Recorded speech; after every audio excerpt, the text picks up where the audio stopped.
Hi, it's Maria, and I'm doing another Maria Unfiltered Forgiveness to Love video where my life is exposed here. And so this is number 26. It's hard to imagine that I've done 26 of these and that the life is just, as I think about it, it's just been the most amazing opportunity to see life differently and see all the players and all the characters and all the events and the situations and all the things that we've had to deal with and that you've all had to deal with as well.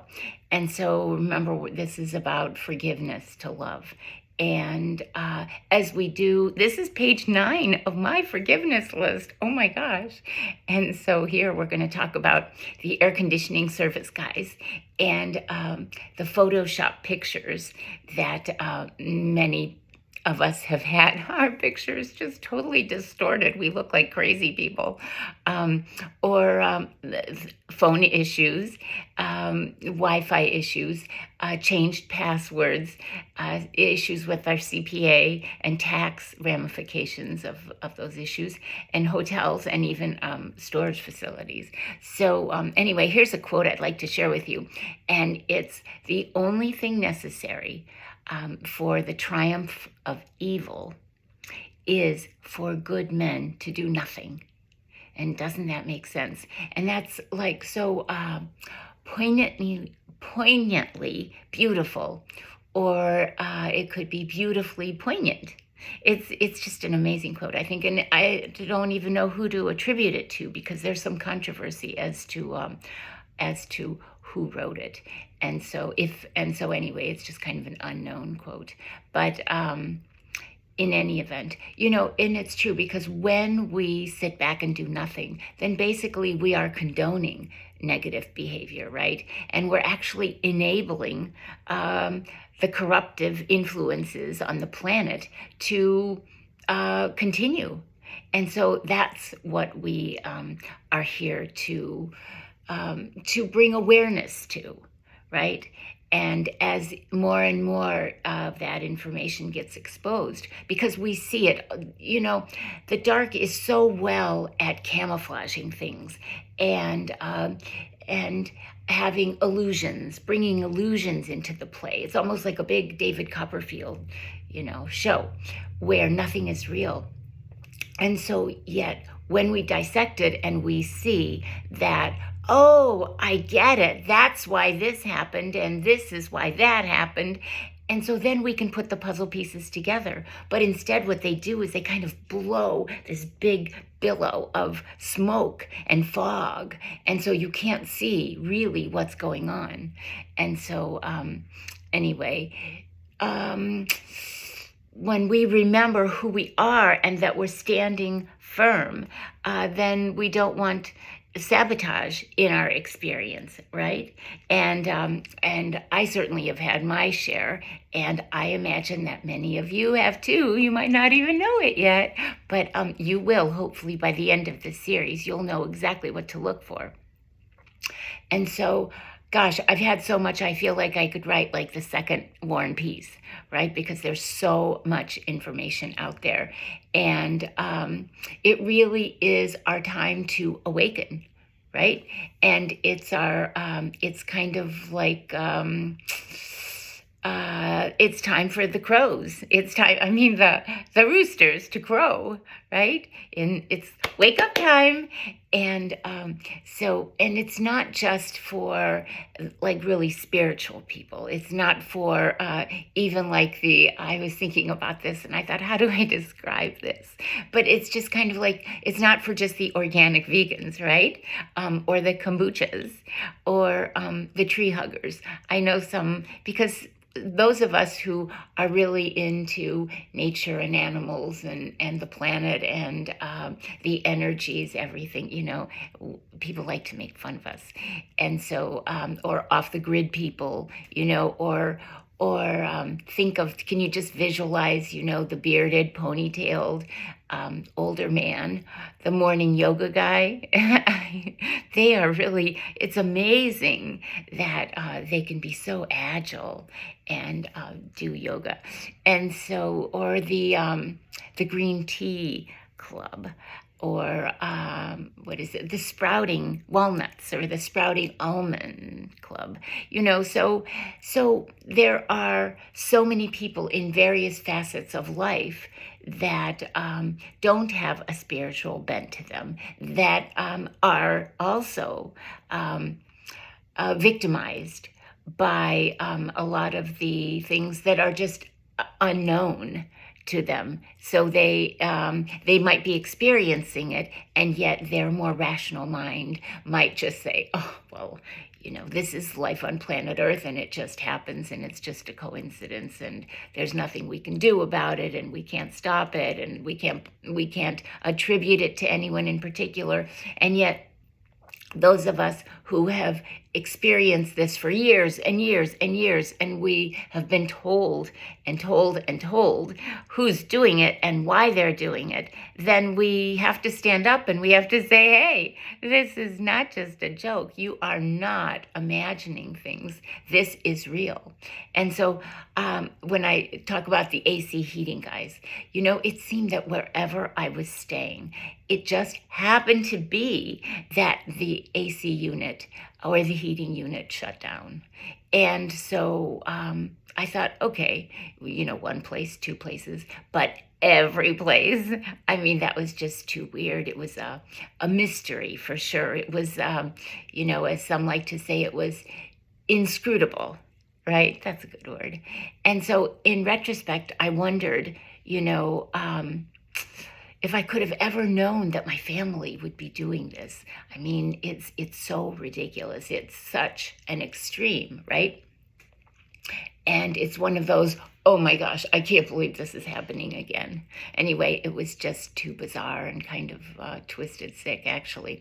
But seriously, in Scottsdale, when I was living in Scottsdale, Arizona, after the tech worked on the AC unit, there were toxic fumes that were released through the vents in the bedroom that I was sleeping in. And to the point where I was really becoming physically ill. And my friend, the homeowner, refused to even walk in the room. And so clearly, I thought he knew what was going on, that something very funky was going on. And I wondered if the sibling had called him, and together they had devised this plan to kind of gas me out of Auschwitz together, because it was just so bizarre, actually. And so I realized that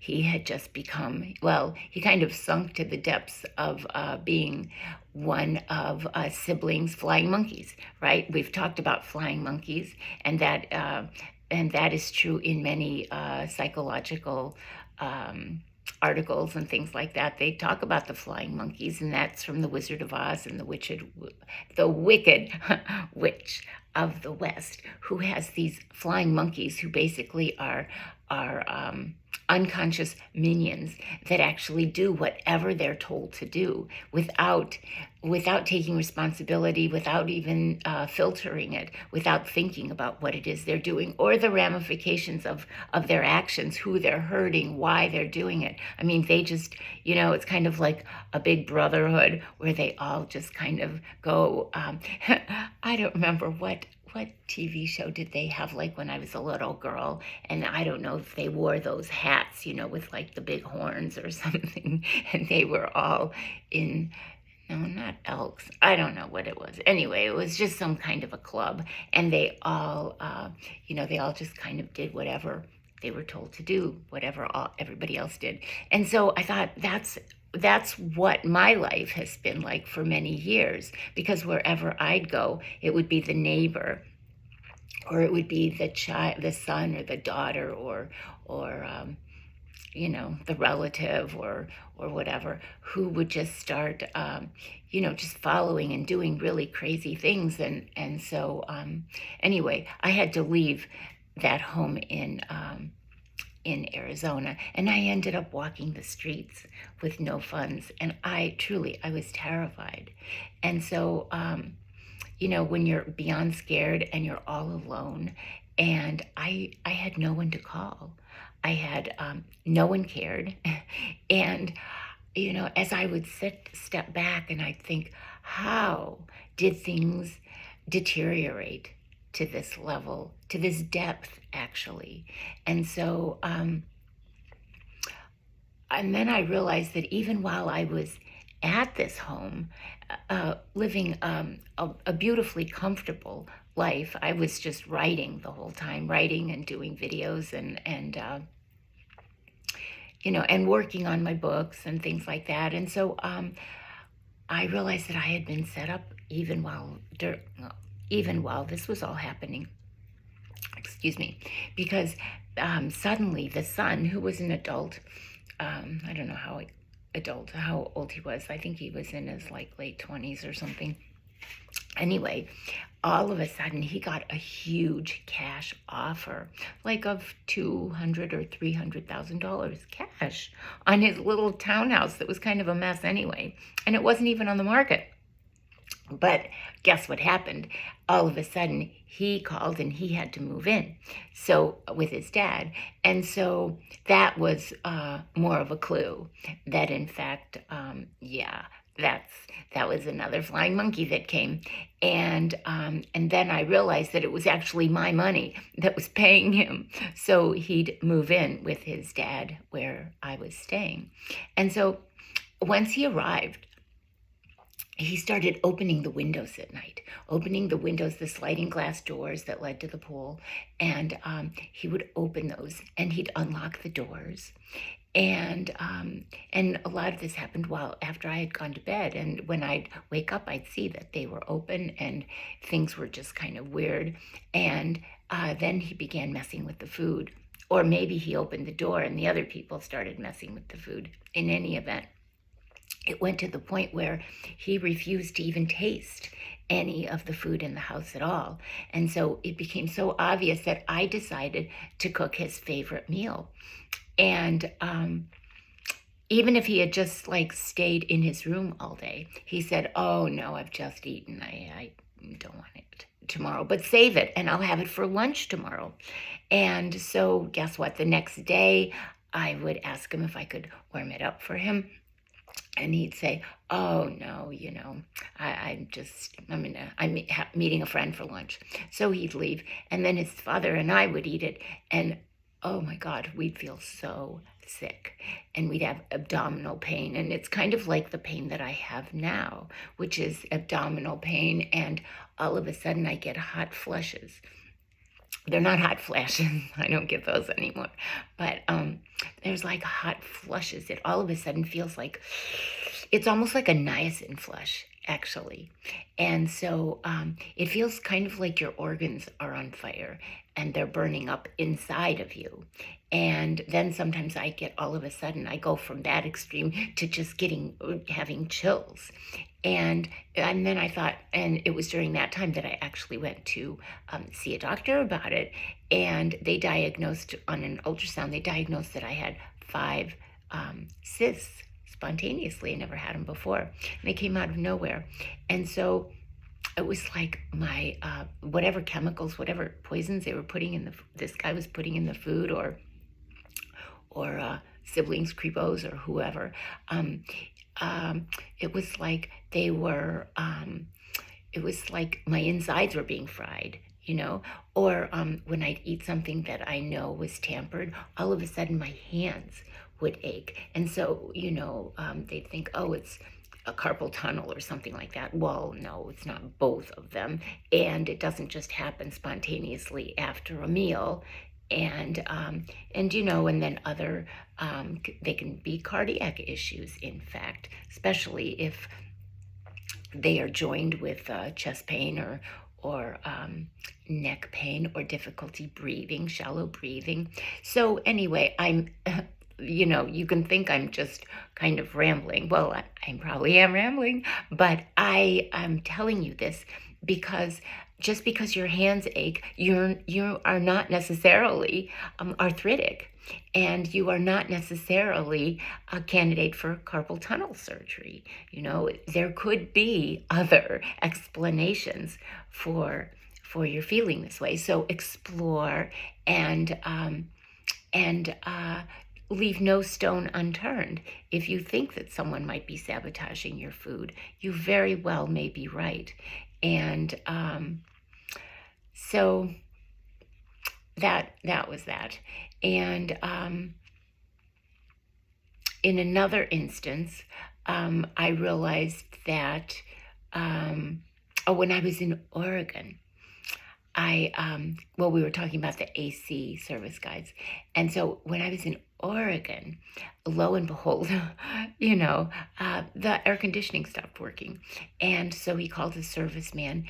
And after he left, it was very weird because there was like this smoke detector that used to have a green light, and then all of a sudden it was a red light on there. And I had had that issue in other places as well. So I decided to climb into the attic and see what was going on, if there was anything obviously visible there.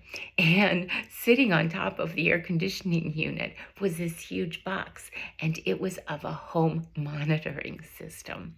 It was the empty box, and it was sitting right on the AC unit. And then I realized that he would, the homeowner was actually, when he talked to me about silly things, I mean, he was my friend. But when he talked to me and he'd start telling me how wonderful I was or something like that, and it was just a bunch of BS. I mean, I hope he did think I was wonderful, but, and it was just so bizarre. And he would be practically talking to the smoke detector. So I thought, oh, now he's become a flying monkey too, because since we found this, they told him, oh, by the way, we are monitoring you. And so anyway, I realized that the homeowners, the two in Arizona and in Oregon, even sanctioned, the fumes and the poisons and the surveillance, and then started becoming rather belligerent with me, rather than supportive as they had been in the past. And they began belittling me and making comments, kind of rude comments about me going. And I thought, absolutely, thank you, God. At the same time, I thought, oh, okay, God, well, now where am I going to go? And so again, I felt unwanted, yet all I wanted was the return of my own home, right? I wanted my own home and my own money and my own life. And I didn't want to be kowtowing down to strangers who, in most cases, were not interested in my help, right? And so they didn't appreciate what I had to offer them. And I felt thoroughly betrayed that, in fact, they had all of a sudden, they knew the issues that I had, and they knew, how unfair it was for all of everything I had to be thieved. And so they had been so gracious. And so I was so happy and grateful to them for the good times that we spent together. And yet, when all of a sudden, your sibling and your son take everything you have, how can you get back on your feet? And additionally, they sabotage every job you try to get and every friend you have and every potential relationship. And so it's just, and then they start sabotaging your health to shut you up. And then they start screwing up with all of your electronics and then trying to paint you as just being so delusional. Remember the Santa Monica police when I called there and said, by the way, I just want you to know that I am terrified and that there are 9 huge trucks that are following me and doing, it almost looks like military maneuvers around where I am. You know what, I better not do that. I was just going to check the volume. Well, anyway, I forgot to do that before. But anyway, and when I called the Santa Monica police, they said, well, how would your sister describe you? And I thought, I think I've said this in one of the other videos. I said, well, what does that have to do with anything, right? And so they said, well, if we were to ask your sister, what would she say about you? And I said, I have no idea. That she's just really appreciative that she's stolen all my things, right? And she likes everything I have to be in her name and not mine, right? And so the police officer said delusional, and I thought, oh wow. So so I guess she got to the police before I did and said, oh, you might be expecting a call from this very delusional person saying that there are 9 trucks, but of course there aren't. And so anyway, that was just another piece to the puzzle. And so, and then after I was locked out of the Florida condo, I remember being in Asheville, North Carolina, where my significant other at the time, and I had rented a room in a beautiful, like a Victorian home or something like that. And so the landlord happened to inform us that there would be an air conditioning person or a heating person or whatever it was at the time. It was summer. That an air conditioning person was going to come and check the unit, and they would be in our apartment while we were gone the following day. And I thought, again, oh my gosh. And so after they left, and then that night, it's so weird because they situated the bed in the bedroom to be right under another smoke alarm. And so we would just be laying there and we'd look at the smoke alarm and it would be a green light. And then after the guy from the air conditioning unit service company, after he left, it was a red light. So yeah, it's really weird to know that you're being filmed, or you're suspicious that you're being filmed when you're laying in your own bed with your boyfriend. Anyway, yeah, so there was surveillance equipment, and as long as, and here's the trick, as long as they can keep you from owning something that you have, from owning your residence, they can always get to to your landlord, right? And because the landlord has the authority to put surveillance equipment, right? And you can ask and they have to tell you, but of course they might not. And they might just have a little amnesia or something at the time. And so therefore, they don't have to admit it. And so as long as as long as you're renting, you're really at their mercy. And so anyway, and they could say no, but usually the bribes are they're just very juicy. There's just so much cash being thrown around just to do this crazy stuff and torture me. I don't know. Anyway, you might just want to check your own smoke alarms. Like, what color is the light off that? That's a popular one. Although now, with the giant TVs and the huge monitors, I can't show you this, but the monitor of the home where I'm staying now in Florida has a built-in, many of the monitors have built-in cameras. So, they say actually you can cover that monitor with a cloth because that's just one big camera. But all we can do is just do the best we can. Ideally it would be that people just aren't harassing us, that people aren't so nosy that they spend their life tracking us and they have to know everything we're doing and saying and even thinking, right? I mean, that's so dysfunctional. That's so creepy. And so unless they can get a court order to do it, it's totally illegal. And I guess they can get a court order because they can perjure themselves, just like they perjured themselves with the trust and all my funds and everything, right? Or they could forge a signature and then just go ahead and start installing the equipment. Anyway, now we'll go on to the Photoshop pictures and recordings and audios and videos, because I had been told for years that videos had circulated with my face and different bodies, or my body and different faces, you know.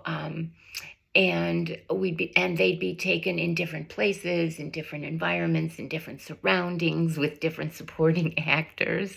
And so, yeah, you get what I'm saying. And so and all of these would paint me in a very negative light. It wouldn't be, oh, that's such a beautiful picture of you, Maria. No, no, no, no, no. It would be like, I don't know, or they'd like give me a really, really big bazoombas or big rear end or something like that. I don't know. I don't know, or who knows? Anyway, or the voices would be manipulated, and I'd sound like I was some kind of, crazy person. And so, because they can, they can manipulate your voice so that it's your voice, but you can say whatever they type in, and it's a program.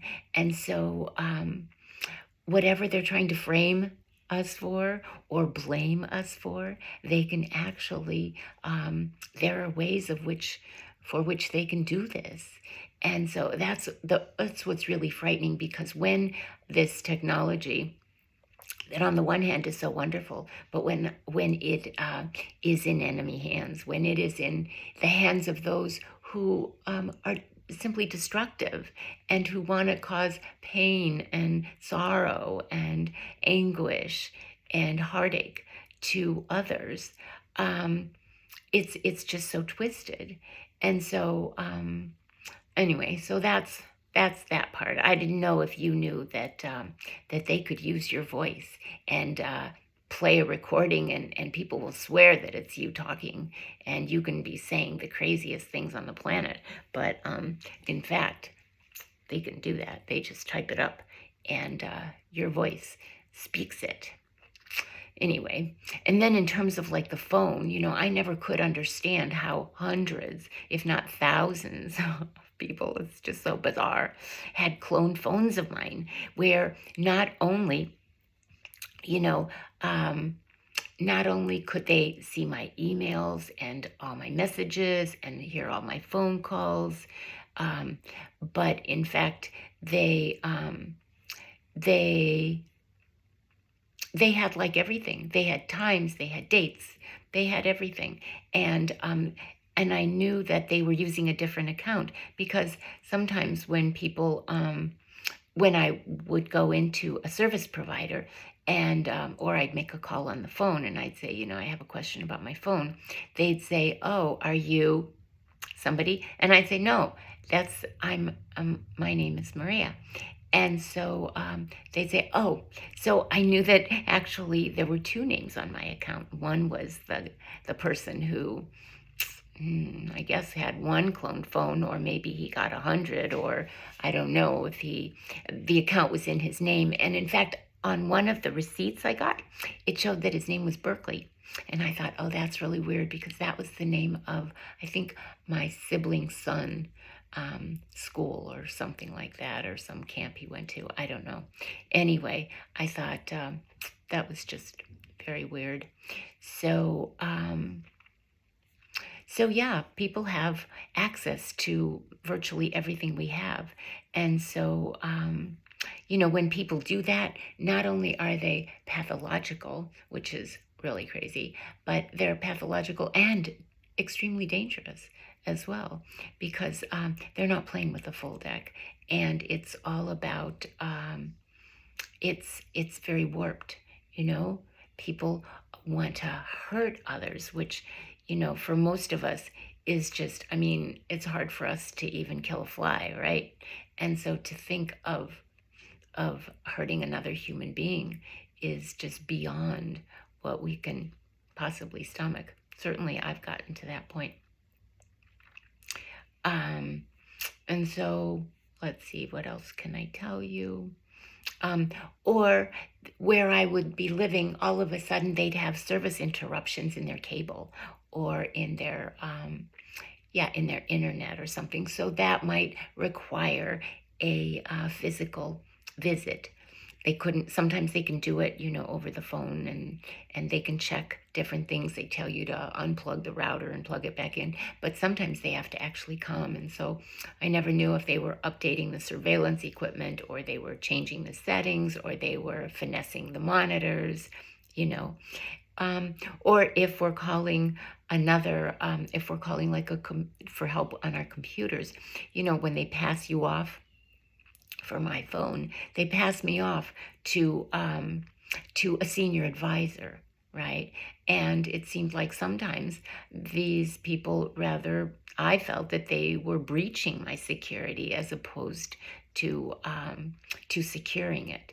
And so even though I have like 2 terabytes of iCloud backup for my photos and all the things I have, especially my videos where I'm telling the truth, as I am here in this one today, it seems that things are not uploading, or it shows that there are actually other computers, that sometimes a file won't be on this computer. It'll be like on somebody else's computer, because it'll say like Maria's Mac, or it'll say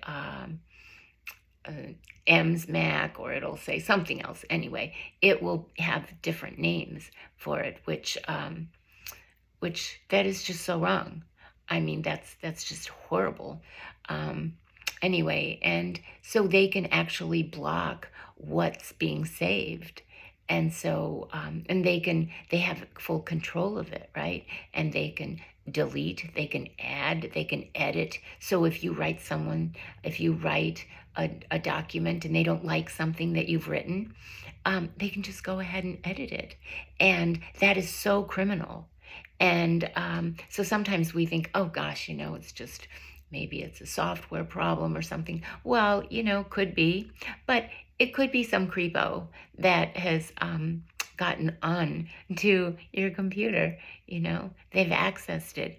And so I know when I had so many problems, I would call T-Mobile, and T-Mobile would say it's a Spectrum or an Apple problem, and then Apple would say, no, Spectrum would say, well, no, it's a T-Mobile or Apple problem. And then Apple would say, oh, don't worry about it. It's not a problem. So it was like, oh my gosh. And so, and then that's when I realized that many of us who have platforms, who are making videos, and who are trying to share some information with others in order to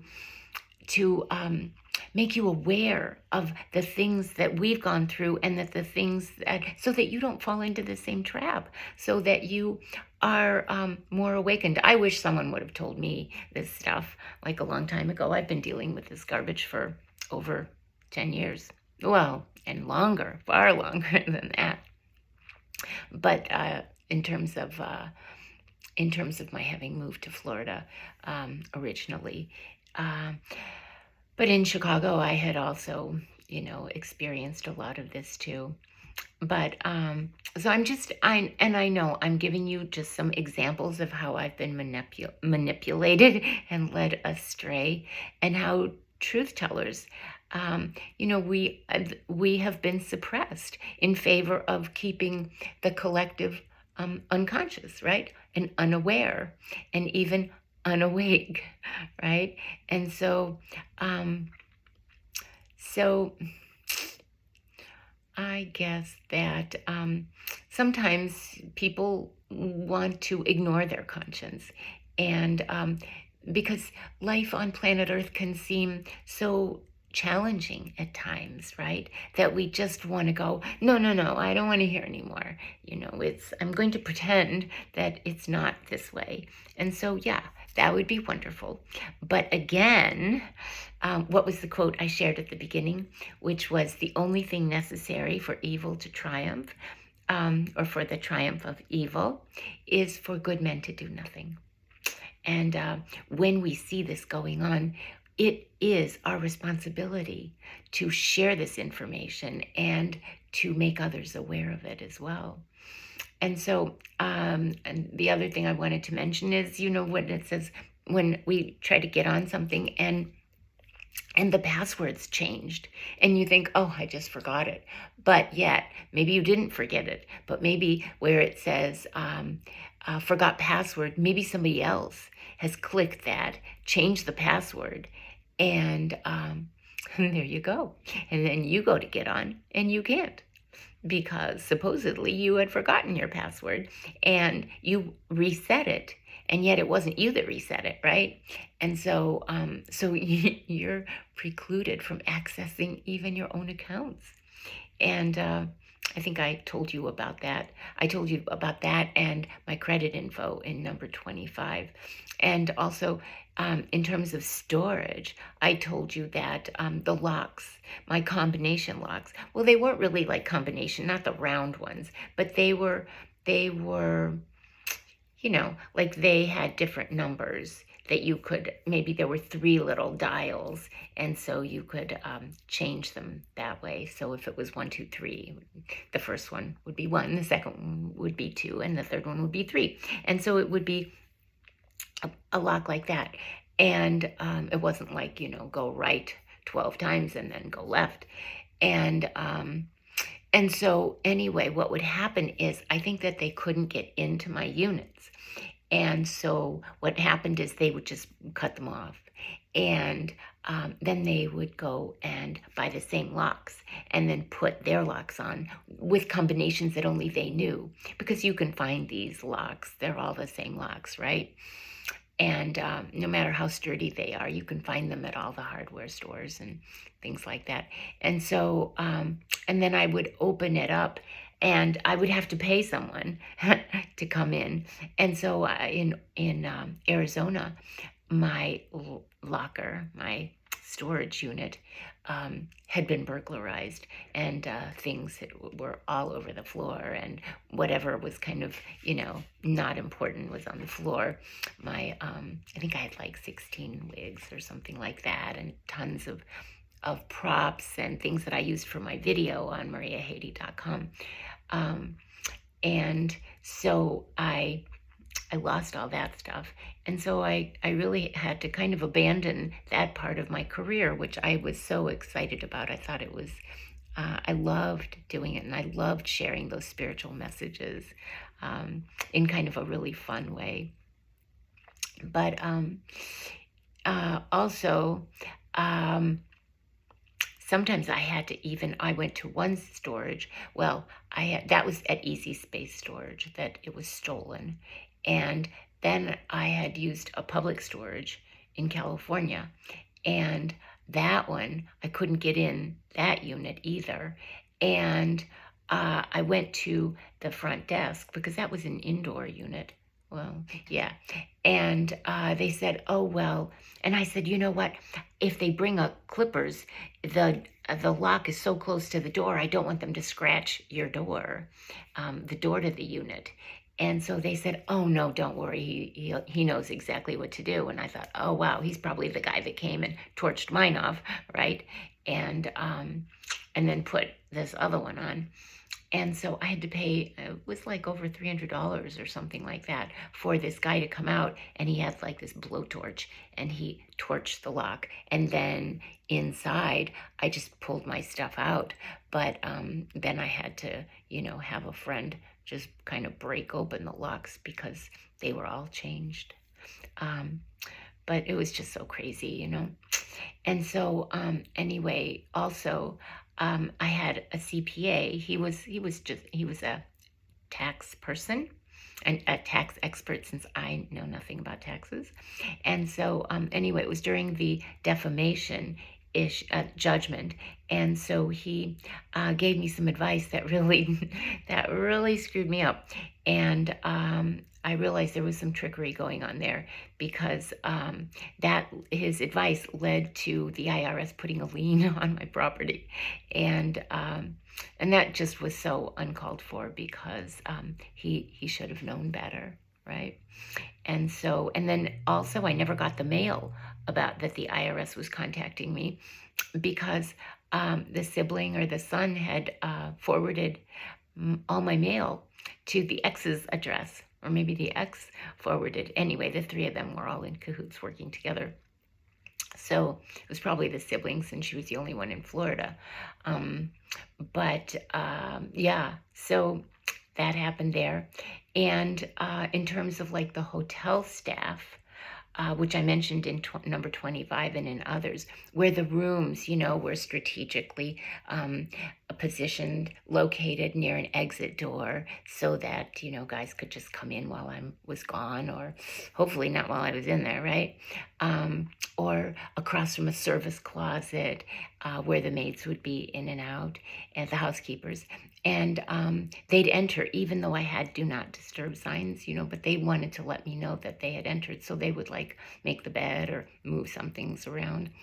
Anyway, and I told you about the Holiday Inn reception, right? With the bottle of white wine that made me so physically ill. I really didn't know if I were going to make it.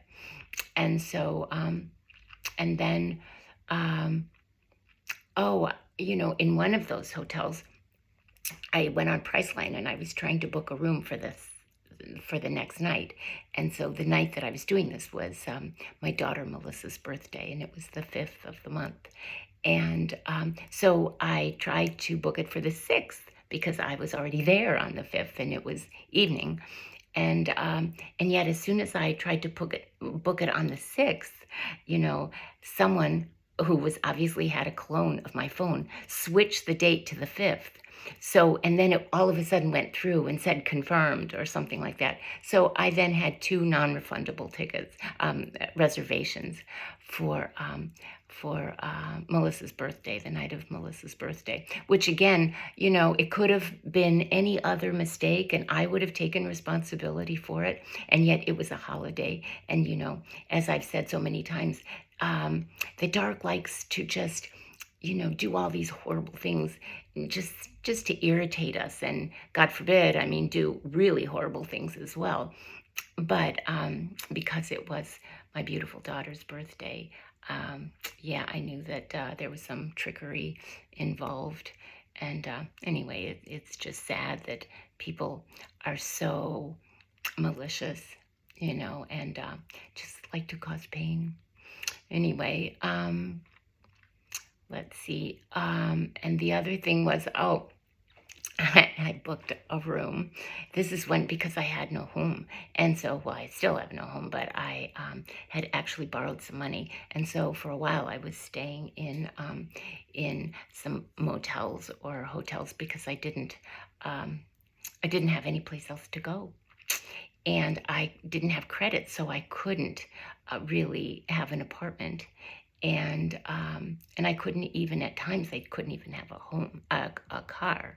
But anyway, there was a Holiday Inn employee, and I were walking to my room, and he was helping me with my luggage. And all of a sudden, it was dark, kind of. It was dark carpeting, but it was during the day. And so I don't know, maybe one of the lights were out. I don't really remember, but I remember that we just walked through. And all of a sudden we started walking in slush, and we were like, oh my God, what is it? And it was the toilet in the room next to mine that I hadn't even been in yet, that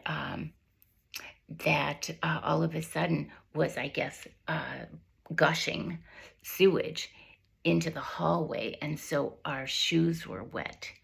And so, that was really disgusting. So I went to the front desk and they said, "We'll just go buy another pair of shoes and we'll take care of that." And I did. And then, I gave them the receipt and they said, no, we're not going to cover that now. And I just thought, well, you're just such a liar. Why don't you just tell the truth? Because it wasn't really a matter of whether or not they were going to cover it. It was just, don't lie to me. Don't tell me to go and buy something. And I actually bought like the cheapest pair of gym shoes I could find because I didn't want to give them a big bill. And these were nothing compared to the shoes that I had to throw away because they totally stunk of sewage. you know. And even I met a guy who lived on the second floor, and he said, "Oh my gosh, I can smell. It smells like dirty diapers." And he said, I could smell it all the way through the heating vents to the second floor. And I thought, oh my God, that's so ridiculous. And so what else can I tell you? I told you about the storage units, and all of a sudden, you know, all the things that I lost, they sold them at auction. And they hadn't even told me when they were going to do that. So everything that I had in any of those videos pretty much is gone. And if you, and I had like 12,000 pictures that my friend, the photographer, took of those videos and those costumes and things like that. So if you ever go on mariahaiti.com, you'll see the wigs and the tutus and the, you know, it was just so fun, and the different glasses and the different outfits and everything, and all of that. Just, you know, apparently somebody was very jealous and wanted all of them, so they broke into my unit and stole it all. And so, and yet, and I know it's, you know, gotta be family, right? And so anyway, and I had scripts in there. I had lots of papers with my intellectual property, because again, when you don't have a home, where are you going to put it, right? And so, and if someone's kind enough to say, oh, come stay in my extra room, you can't be bringing everything you own, even if it is just a few suitcases full of, I mean, it's everything, right? So you've got jackets and rain jackets and shoes and boots and books, and lots of books and notebooks and things like that. Anyway, so that I told you about the storage. What else can I tell you? Just that, you know, be aware and know that,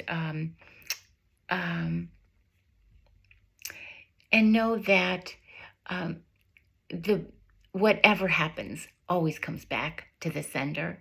And so, again, when we see something that's wrong, when we see, and it's not about, oh, being the moral police, because I know I've been criticized, you know, by family members saying, well, you know, you're not the moral police, so don't tell us what to do. Well, okay, I'm not interested in telling you what to do, as long as it doesn't infringe on my business, right? But if you violate my privacy and my things and my life, then I will tell you.